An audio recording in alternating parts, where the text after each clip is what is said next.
Hello, everyone. Thank you for joining me. My name is Monica, and welcome to Module 1 of the Multimedia Caregiver Education Program for Fine Motor Skills. In our first module, we will be talking about early development in children leading to fine motor functions. Now, what are fine motor skills? It is the use of our hands and movements up through our shoulders as we participate in our day-to-day activities. It involves engaging the small muscles in the hands and fingers so we can reach, grasp, and manipulate objects.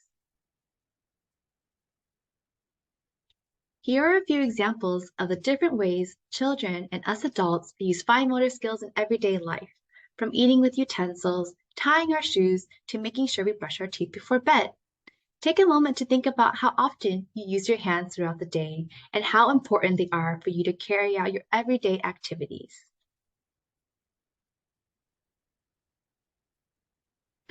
So we're really going to start at the foundation and early development of fine motor skills. In this video, we will discuss various topics such as developmental milestones, how proximal stability leads to distal mobility, and tummy time, and how these all relate to fine motor development in children. So first off, developmental milestones. The beginning years of a child's development are filled with so many wonderful first moments. From watching your child smile for the first time, waving hello or bye-bye to loved ones, and the excitement of watching them take their first step. Some of these skills you see for the first time in your children are what can be called developmental milestones. Now, what are they? When we talk about developmental milestones, these are the skills, abilities, or behaviors that most children can do by a certain age. These milestones begin from infancy as early as 1 month and progressively go on to childhood, to about 5 years of age. Now, milestones follow a course of predictable development, and later developmental skills are built upon previous skills achieved. So every day brings new joys, and these first years are so crucial and important for a child's lifelong learning and development.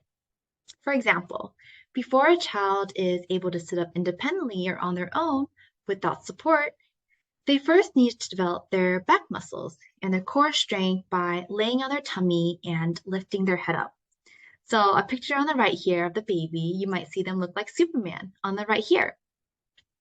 Now, major milestones can be placed into 4 different developmental categories or domains, which includes, as listed here, social emotional, language communication, cognitive, and cognitive, which is learning, thinking, and problem solving, as well as movement and physical development, which is where fine motor skills falls under and what we'll be focusing on.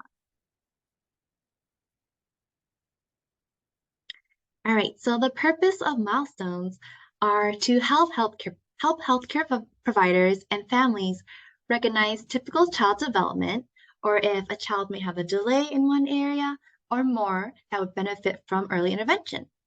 Now, milestones aren't meant to just be a checklist and overwhelm parents, but rather it's to promote shared understanding and conversations between parents and professionals about their child's development. So they really help to guide surveillance during well-child visits and are provided as a resource to families to feel comfortable and confident to express any of their concerns. So the American Academy of Pediatrics has recommended developmental surveillance, which is the process of ongoing monitoring at every well-child visit, such as during the 2-month mark, 4-month, 6-month mark, and so forth. Now, recent study has indicated where pediatricians have reported increasing their use of developmental milestones from 53% in 2002 to 89.6% in 2016, which is quite a jump. Now, this is because the surveillance helps to identify children who are at risk of having developmental delays or disabilities. Now, early recognition or a potential risk supports further screening using standardized tests, which will help families receive timely interventions and improve outcomes for their child.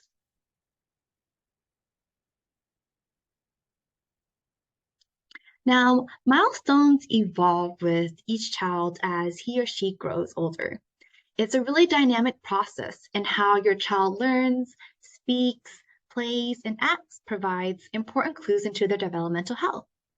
Certain milestones that are absent may indicate a delay, which would benefit from further screening and evaluation by healthcare providers so that they can receive early intervention services, such as occupational therapy, speech and language therapy, or physical therapy, to name a few.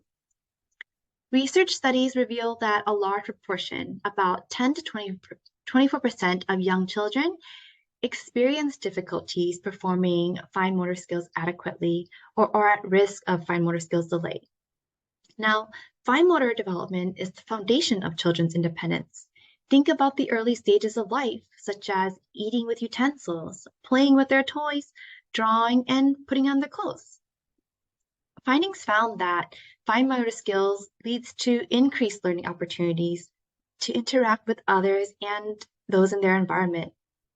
For example, infants who pick up objects such as a toy block are more likely to share it with their family members, who can then provide a label for the object and ask things like, "Do you want to build blocks?" These findings support motor and language skills are interconnected in development and also play a more significant role in social development, especially during transition to formal schooling. Now, fine motor development in children is also closely connected to vision and gross motor development, and we will explore this a bit more in the next few slides.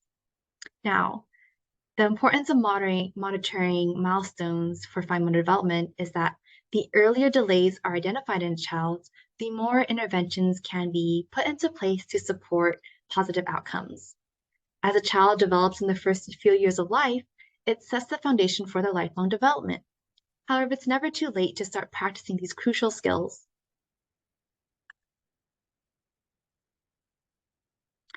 So presented here is a chart of developmental milestones related to fine motor function. It's not a comprehensive list, but rather a few examples of what you may expect to see between 0 to 36 months. So from birth to 6 months, you may expect to see babies following a moving object or a person with their eyes. For a baby to reach and grab a small toy with their both hands, or while they are on their tummy, they can prop themselves up with their forearms or their hands. Now at 6 to 12 months, you may see babies pick up a small object with their thumb and index finger, or you can even begin to see them sit independently.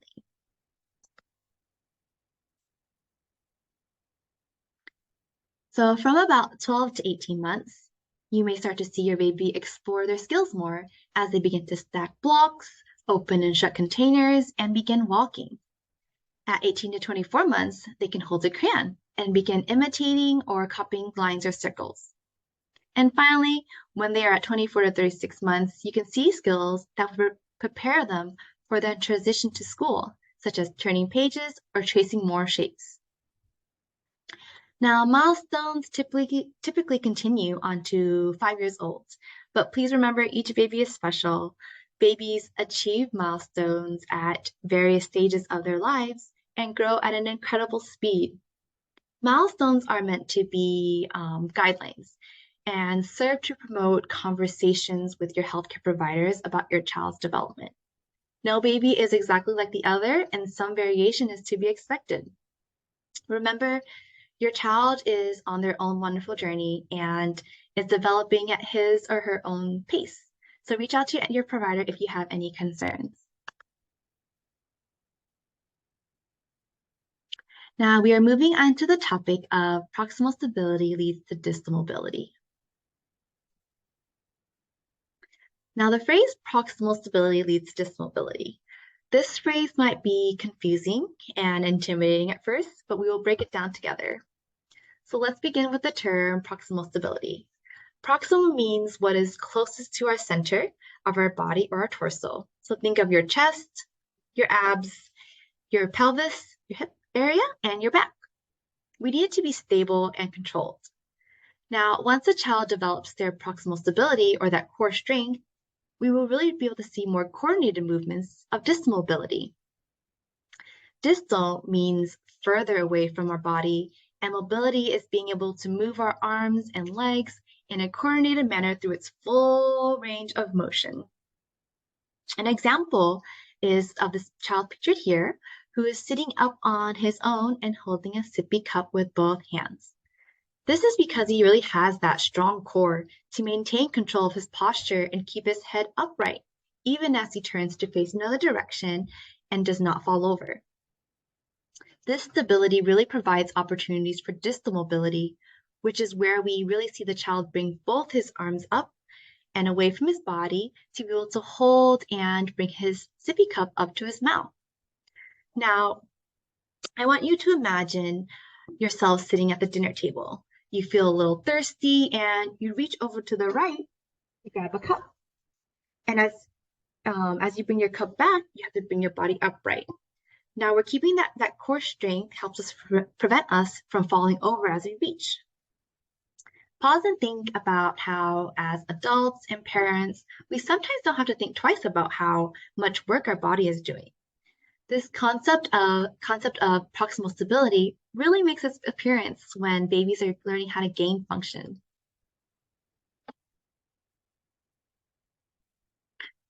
Now, stability first occurs in the torso and head, which is why tummy time is important for babies to engage in. Babies must first establish a stable base before we start to see them roll over, acquire skills like sitting, crawling, and then eventually reaching up with their hands to pull up to stand and walk.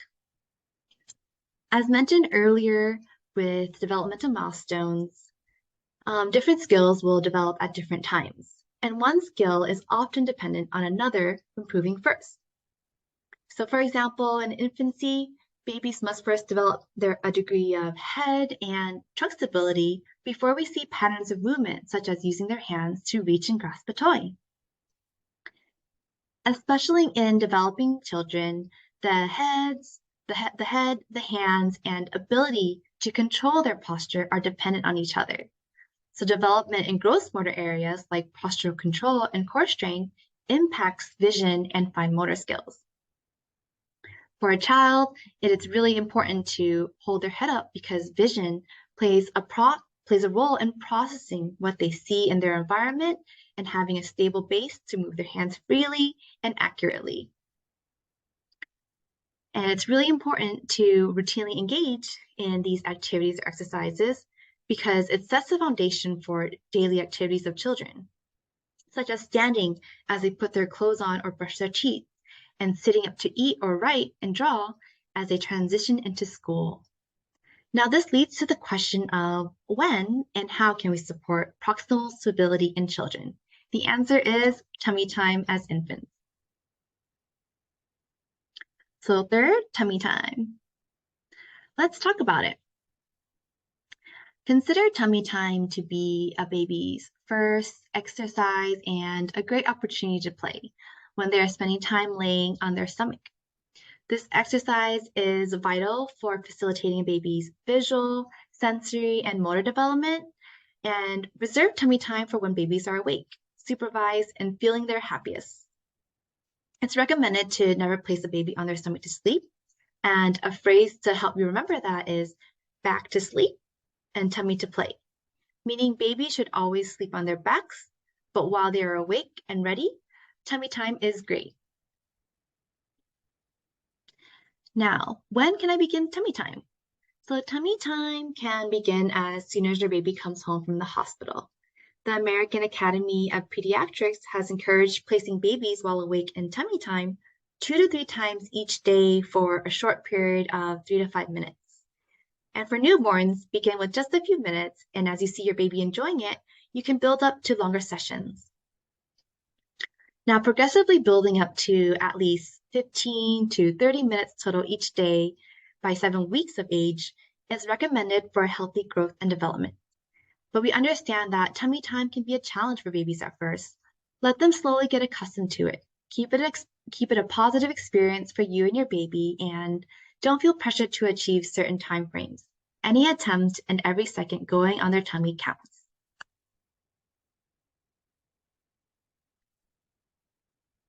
Now, all babies can benefit from tummy time. Tummy time really challenges the baby's head, neck, and upper body muscles. As babies are actively engaging their muscles, this strengthening will really help them develop head control and postural control as they learn to keep their head extended and keep their torso up against gravity. Now, tummy time really develops the stability of shoulders for babies as they learn to push up from their forearms and place their hands on the ground. This really strengthens and opens up the small muscles of the hands, which helps to develop finger strength for opening and closing. Now, time spent on their tummy not only strengthens, but provides sensory information to their hands, legs, and tummies as it comes into contact with different surfaces. It really supports their sense of body awareness as they place their weight on the ground and learn to control movements, such as shifting their weight side to side and balance. And as the head control develops, babies can turn to look in different directions, and they have more opportunities to see and learn about the world around them. Now, research supports that a baby's experience in tummy time has a significant and positive effect on their total development. Spending about 30 minutes a day, broken into small increments of tummy time, is associated with more active movement, communication, social skills, problem solving, and fine motor development down the line. Lastly, tummy time prevents positional conditions, such as babies' head shapes changing depending on the position they are spending most of their time in.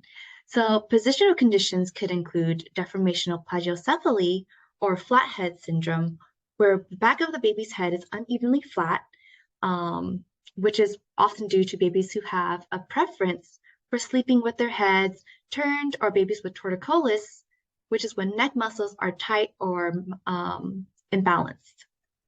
Now, tummy time really can help to counteract the tightness and effects during sleep and strengthens the head and neck muscles as babies actively engage in keeping their head up and looking around while on their belly. Next up, we will go over some activities to create a safe and playful environment for babies that will support their overall development. Now, the first activity is simply placing your baby tummy to tummy or tummy to chest. This could be helpful for babies just starting tummy time or experiencing difficulty adjusting on their own. A way you can carry out this activity can be lying down on a bed or the ground, grab some pillows to prop yourself up and create a gentle incline for you and your baby. The activity can be a gentle way to increase your baby's tolerance to being on their belly. Talk to your baby or hold a toy up so that your baby can work on lifting up his or her head and strengthen his muscle and strengthen their muscles. Now try to do this about at least 2 to 3 times a day for a few minutes at a time to support your baby's development.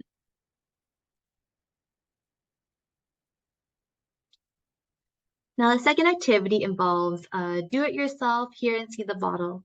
If you have a clear empty plastic bottle around the house, you can fill it up with different household items such as dried rice or beans to create sounds, add some pom-poms to make it colorful and visually stimulating. And while your baby is on their tummy, you can hold the bottle and shake it in different directions or in different heights, such as up and down or side to side, so that your baby can engage their muscles as they work on turning their head and tracking with their eyes.